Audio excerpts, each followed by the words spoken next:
تاریخ کے اوراق میں ایک ایسا نام جو صدیوں تک طاقت، رعب اور خلافت کی علامت رہا، وہ سلطنت جس کے گھوڑوں کی ٹاپیں یورپ کے دل تک سنائی دیتی تھیں، جس کا پرچم ایشیا، افریقہ اور یورپ پر لہراتا تھا۔ یہی وہ سلطنت تھی جسے دنیا عثمانی سلطنت کے نام سے جانتی ہے اور آج جس کا مرکز جدید ترکی ہے۔ مگر سوال یہ ہے کہ اتنی عظیم سلطنت آخر زوال کا شکار کیسے ہوئی؟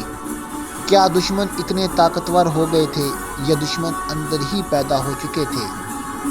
ناظرین، عثمانی سلطنت کا آغاز ایک چھوٹی سی ریاست سے ہوا جب عثمان غازی نے 1299 میں اس کی بنیاد رکھی۔ اس وقت نہ سونا تھا، نہ خزانے، نہ محلات، مگر ایک چیز تھی جو سب سے قیمتی تھی، اور وہ تھا اللہ پر یقین، نظم و ضبط اور عدل۔ عثمانی سلاطین خود کو بادشاہ نہیں بلکہ خلافت کے امین سمجھتے تھے۔ سلطان کا کام صرف حکومت کرنا نہیں تھا بلکہ شریعت کا نفاذ اور رعایا کا تحفظ بھی تھا۔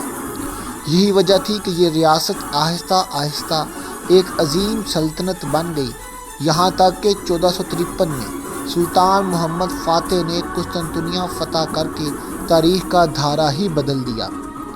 لیکن جیسے جیسے سلطنت پھیلتی گئی ویسے ویسے تخت کے سائے میں اندھیرا بھی بڑھتا گیا۔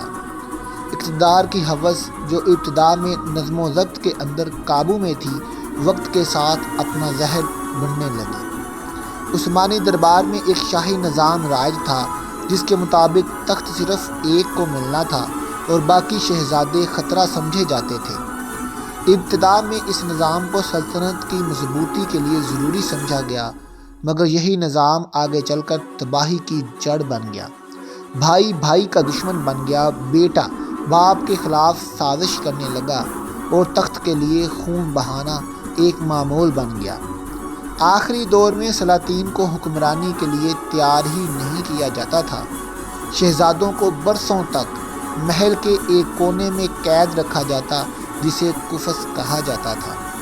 جب ایسا شہزادہ تخت پر بیٹھتا تو وہ دنیا سے کٹا ہوا، سیاست سے نابلد اور خوف میں جیا ہوا ہوتا۔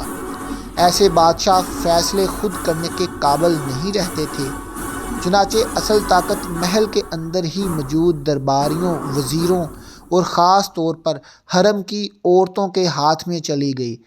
اس دور کو تاریخ میں عورتوں کی سلطنت کہا جاتا ہے، جہاں پردوں کے پیچھے سے سلطان فیصلے کرتے تھے۔ ناظرین، صرف یہی نہیں، عثمانی فوج جو کبھی نظم و ضبط اور قربانی کی مثال تھی، رفتہ رفتہ بغاوت کی علامت بن گئی۔ ینیچری جو کبھی سلطان کے سب سے وفادار سپاہی تھے، وقت کے ساتھ طاقت کے نشے میں چور ہو گئے۔ وہ تنخواہوں میں اضافے، مرات اور اقتدار میں حصہ مانگنے لگے۔ جو سلطان اصلاحات لانا چاہتا، جو فوج کو نظم میں لانا چاہتا، وہی سلطان ینیچریوں کی بغاوت کا نشانہ بن گیا۔ کئی سلاطین کو تخت سے اتار دیا گیا، کچھ کو قتل کر دیا گیا اور کچھ کو قید میں ڈال دیا گیا۔ یوں فوج ریاست کی محافظ ہونے کی بجائے ریاست کی حاکم بن بیٹھی۔ اسی دوران سلطنت کے جنوبی علاقوں میں، خاص طور پر عرب خطے میں حالات بدلنے لگے۔ مرکز کمزور ہو چکا تھا، انصاف کی وہی مضبوط گرفت باقی نہ رہی تھی جو کبھی عثمانیوں کی پہچان تھی۔ مقامی گورنر خود کو چھوٹا بادشاہ سمجھنے لگے۔ یمن، حجاز اور دیگر جنوبی علاقوں میں بغاوت کی چنگاریاں سلگنے لگیں۔ یورپی طاقتوں نے اسی موقع کو غنیمت جانا۔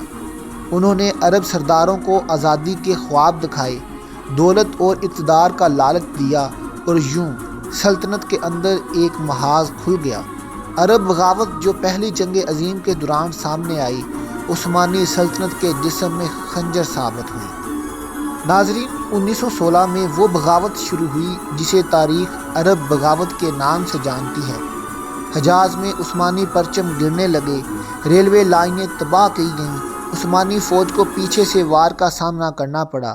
یہ بغاوت صرف ایک فوجی مسئلہ نہیں تھی بلکہ ایک نفسیاتی صدمہ تھا، کیونکہ خلافت کے مقدس علاقوں میں ہی خلافت کے خلاف علم بلند ہو چکا تھا۔ اسی دوران نجد کے علاقے میں ایک اور طاقت خاموشی سے ابھر رہی تھی، عبدالعزیز بن سعود، جو بعد میں جدید سعودی عرب کے بنانے والے تھے، اپنے علاقے میں سیاسی اور مذہبی اتحاد قائم کر رہے تھے۔ اگرچہ ان کی تحریک براہ راست عرب بغاوت سے مختلف تھی، مگر نتیجہ ایک ہی نکلا۔ عثمانی اثر و رسوخ عرب کی سرزمین سے ختم ہوتا چلا گیا۔ حجاز، نجد اور اطراف کے علاقے عثمانی ہاتھوں سے نکلتے گئے اور سلطنت کا وہ جنوبی ستون ٹوٹ گیا جس پر اس کی روحانی طاقت قائم تھی۔ ناظرین، جنگ ختم ہوئی تو حقیقت سامنے آئی۔ برطانیہ نے وہ وعدے پورے نہ کیے جو عربوں سے کیے گئے تھے، اسی لیے عرب دنیا مختلف حصوں میں تقسیم ہو گئی اور خلافت ہمیشہ ہمیشہ کے لیے ختم ہو چکی تھی۔ مگر عثمانی سلطنت کے لیے یہ سب سے بڑا نقصان تھا، کیونکہ جس سرزمین کو وہ اپنی طاقت اور برکت کی علامت سمجھتے تھے، وہی سرزمین سب سے پہلے ان کے ہاتھ سے نکل گئی۔ دوستو، کہا یوں جا سکتا ہے کہ عثمانی سلطنت کو صرف یورپ کی توپوں نے نہیں گرایا، بلکہ عرب کی ریت میں اٹھی بغاوت کی آندھی نے بھی اس کی بنیادیں ہلا دیں۔ یہ بغاوت اس وقت کامیاب ہوئی جب مرکز کمزور تھا، بادشاہ اپنے محل کی سازشوں میں الجھے رہتے تھے اور سلطنت کے پاس نہ اتحاد بچا تھا، نہ وہ عدل جس پر اس کی بنیاد رکھی گئی تھی۔ ادھر یورپ تیزی سے ترقی کر رہا تھا۔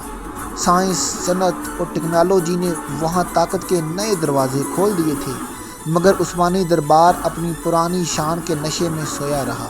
نئی سوچ سے خوف، سوال کرنے والوں پر پابندی اور اصلاحات کو کفر یا بغاوت سمجھا جانے لگا۔ جب دنیا بندوقوں، توپوں اور صنعت سے بدل رہی تھی، عثمانی نظام اب بھی ماضی کے سہارے چل رہا تھا۔ یہ فرق دن بدن بڑھتا گیا، یہاں تک کہ سلطنت فوجی، معاشی اور سائنسی لحاظ سے سب سے پیچھے رہ گئی۔ پھر وہ وقت آیا جب پہلی عالمی جنگ نے دنیا کو ہلا کر رکھ دیا۔ عثمانی سلطنت کمزور ہونے کے باوجود ایک عظیم بوجھ اٹھائے جنگ میں داخل ہوئی۔ اندرونی بغاوتیں، کمزور قیادت، بگڑا ہوا شاہی نظام اور بے وفا اتحادی، سب کچھ ایک ساتھ ٹوٹ پڑا۔ جنگ کے بعد سلطنت ٹکڑوں میں بٹ گئی۔ آخر کار 1924 میں خلافت کا خاتمہ کر دیا گیا، وہ خلافت جس کے سائے میں امت خود کو ایک سمجھتی تھی، چند قانونی فیصلوں کے ذریعے ختم ہو گئی۔ ناظرین، یوں عثمانی سلطنت جو کبھی اللہ کے نام پر اٹھی تھی، اپنی ہی اندرونی کمزوریوں، شاہی سازشوں، فوجی بغاوتوں اور جنوبی علاقوں میں اٹھنے والی بغاوتوں کی نظر ہو گئی۔ دشمن باہر ضرور تھے، مگر اصل دشمن اندر ہی پل چکا تھا۔ یہ کہانی صرف ترکی کی نہیں، خلافت کی نہیں، یہ ہر قوم کے لیے ایک آئینہ ہے۔ جب اقتدار عبادت نہیں رہتا، جب حکمران خود کو جوابدہ نہیں سمجھتے، جب شاہی نظام اصلاح کی بجائے خود غرضی میں ڈوب جائے، تو تاریخ کا انجام یہی ہوتا ہے۔ طاقت ختم ہو جاتی ہے، سلطنتیں مٹ جاتی ہیں، مگر اللہ کا قانون نہیں بدلتا۔